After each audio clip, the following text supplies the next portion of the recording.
Okay, so we'll see the fifth program. The fifth program is design, develop and implement a C program or Java program to generate the machine code using triples. So we should generate the machine code using triples for the statement. They have given the statement A equals minus B into C plus D, whose intermediate code is in 3 address form. They have also given the intermediate code, so the intermediate code is in 3 address form. So 3 address form is nothing but maximum 3 addresses can be present. Okay, so here if you consider this line, so we have 2 addresses in this line. If you consider this line, we have maximum 3 addresses. So here we have 3 addresses and here we have 2 addresses. So this also has already been given in the question. So all they have done here is this source code has been converted to intermediate code, and this intermediate code has to be converted to the machine code. So I think if you see the compiler, so we have different parts, right? So in that the source code will be converted to intermediate code. Later that intermediate code will be converted to the machine specific target code, right? So this intermediate code, what they have given is this minus b here, they have stored that in some temporary variable. So minus b has been stored in temporary variable. So now they are solving the next part. Next part is nothing but c plus d. So this c plus d they have stored in one more temporary variable called as t2. So this part is present in t1, this part is present in t2. So what we should do? We should do now t1 into t2. So T1 into T2 is being performed and it is stored in T3. So the whole thing is present in T3 now. And this T3 value has been assigned to A. So this T3 value is being assigned to A. So this is the 3 address intermediate code they have given. We have to generate the machine code. And for the machine code, they have told to use triplets. So we can either use quadruplets or we can use triplets. Quadruplets is the one where we will have the operation being performed. We'll have argument 1, argument 2 and also we'll have the results specified. So the results actually will be occupying more amount of space. So instead of that, what we do, we go for the triples. So in triples we have operation argument 1, argument 2 and the results will be stored in some internal temporary variables. So those internal temporary variables will be using and we will write the machine code. So example, if I write the triples for this, the first code triple will look like something like this. So we have the operation is nothing but we have minus here and we have only one argument because we don't have two arguments here. So in argument 1 we have b. So this result, some temporary result will be stored which is being generated by the first line of code. So if I see the second one, c plus d, so the operation is plus, first argument is c, second argument is d, so we are adding these two and the result will be stored in some temporary variable which is executed by the second line of code.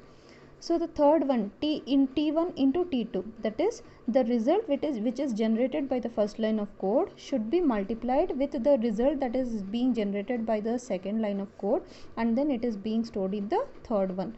So after that, the last one is we only have an assignment statement. So this 3 is being stored to 4, that is nothing but a.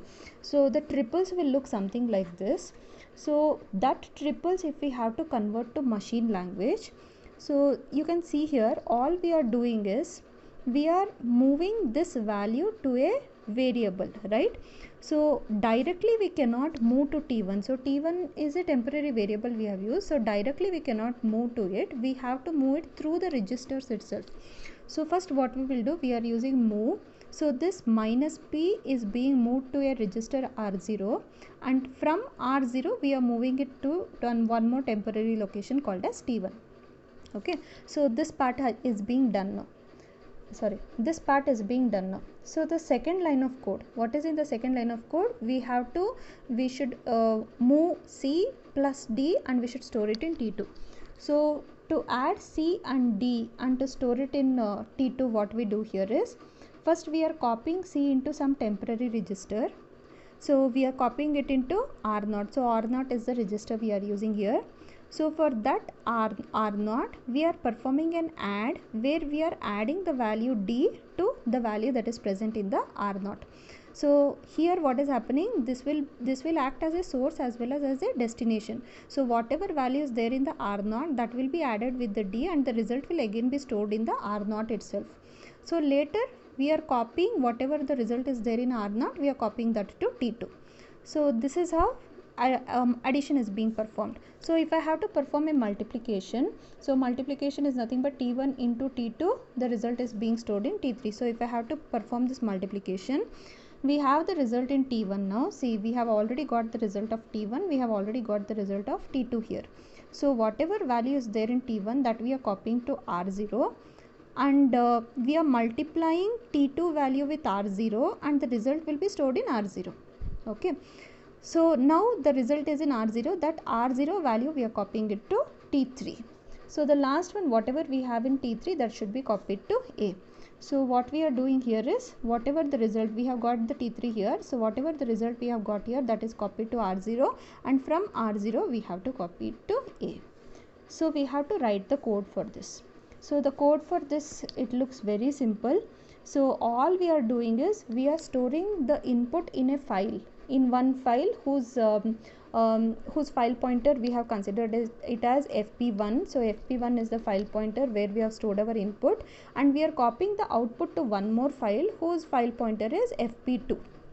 Okay, so if you see the program which has been given in the manual, so it will be clear for you. I'll only explain the logic here. So first thing is, we are performing a string compare, we are performing the operation.